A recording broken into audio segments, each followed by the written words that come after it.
बिस्मिल्लाहिर्रहमानिर्रहीम। अस्सलाम वालेकुम, मैं हूं सुंदस खान। शामिल करते हैं हेडलाइंस। लोधरा में दरियाए सतलज पुल झांगड़ा के मकाम पर मोटरसाइकिल के हैंडल पर लटके सामान की वजह से ब्लॉक होने के बायस हादसा। मोटरसाइकिल रोड पर जा गिरी और असलम पोली शदीद जख्मी हो गया, जिसकी वजह से बेहोश हो गया। असलम पोली को लोधरा के अस्पताल में मुंतकिल कर दिया गया। मोरखा यकुम मई 2020 को पाकिस्तान रेंजर्स सिंध को रेंजर्स हेल्पलाइन पर इत्तला मौसूल हुई कि 27 अप्रैल 2020 को कुछ नामालूम अफराद जो कि अपने आप को इंटेलिजेंस के एहलकार बता रहे थे, इन लोगों ने डबल कैबिन गाड़ी में इलाका महमूदाबाद से गुलाम शब्बीर को अगवा कर लिया है।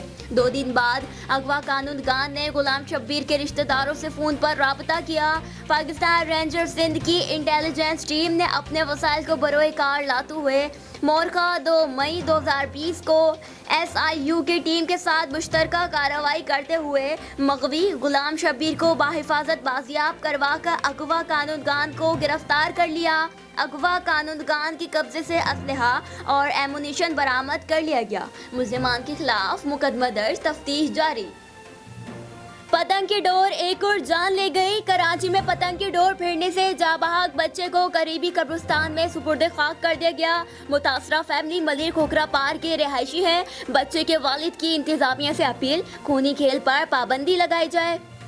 सिंध में फसलों पर टिड्डियां 15 मई के बाद बड़ा हमला कर सकती हैं। वजीर आला सिंध का वजीर आजम को खत लिखा।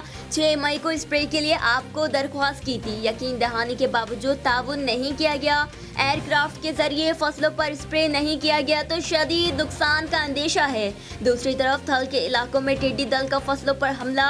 सैकड़ों की तादाद में टिड्डी दल कीड़ों ने चने की फसल को नुकसान पहुँचाना शुरू कर दिया। फिर वक्त इतना ही। मज़ीद खबरों और अपडेट्स के लिए विजिट कीजिए हमारी वेबसाइट cslive.tv। इसके अलावा आप हमें फेसबुक और ट्विटर पर भी ज्वाइन कर सकते हैं। देखते रहिए CSN।